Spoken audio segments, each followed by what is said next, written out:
Thanks for joining me on Money Girl's Quick and Dirty Tips for a Richer Life. I'm your host, Laura Adams. If you've listened to the last two podcasts, you know I released free excerpts from my new audiobook, Money Girl's 10 Steps to a Debt-Free Life. It went on sale last month at audible.com and in the iTunes Store. Well, the third time's a charm for promotion, so this show will be the last borrowed material.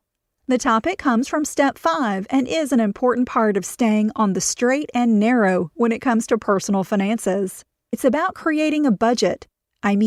A spending strategy. Doesn't that sound better?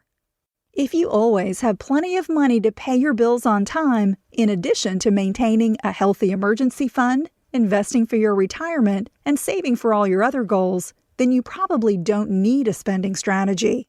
But if you're struggling at all with your cash inflows and outflows, you need a simple spending strategy. That's because it's difficult to improve what you don't measure. What you believe is going on can actually be very different from the reality of a situation.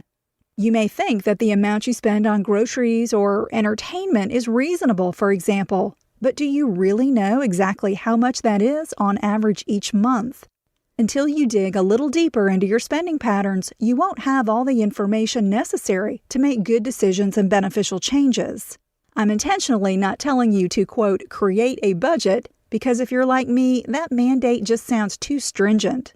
A budget, for many, implies doing without and never being able to enjoy oneself. But a spending strategy, on the other hand, embraces the fact that you're going to spend. It's just a matter of making sure that you do it in a deliberate and smart way with your end goal in mind. The purpose of creating a spending strategy is to analyze where your money goes and to put you in control of your cash flow.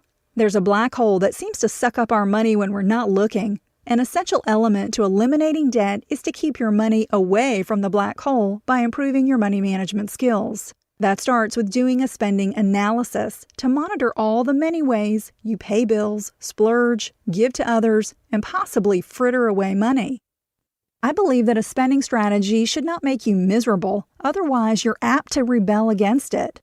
Its implementation should get you excited because it'll move you closer and closer to what's truly important to you, living a debt-free life. In fact, you may get so excited about the prospect of getting out of debt that you'll enjoy cutting out spending on the things that don't matter to you. It can become a game for some people who really get fired up about seeing their goals become a reality.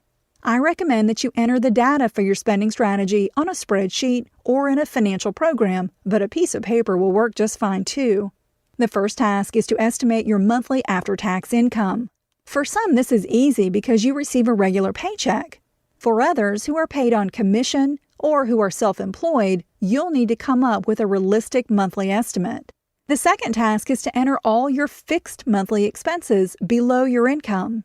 Fixed expenses, such as rent, a mortgage, or home utilities, are those recurring costs that you must pay every month because they're vital for your well-being or are commitments you've already made. Label each category or payment on a separate row. Don't forget to account for any automatic payroll deductions that you may have for workplace insurance or saving to a retirement plan. Some fixed expenses you don't actually pay for in equal amounts each month, so come up with a monthly average. For example, if you pay insurance just twice a year, calculate the annual amount you pay and then divide by 12. Or if your utility bills fluctuate a lot, research the total you paid for a full 12-month period and divide by 12. The third task is to enter all your variable monthly expenses below your fixed expenses. Variable expenses are those that can change each month or are discretionary. Dining out, buying clothes, groceries, a haircut, etc. could be some of your variable expense categories. Try to think of all the ways you spend money. Maybe going to the movies or to a local coffee shop are black holes for your money. If so, be sure to create separate categories just for them.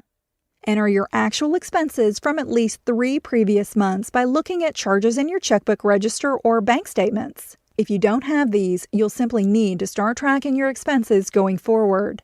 When you subtract your monthly fixed and variable expenses from your monthly after-tax income, what you have left over is called your discretionary income.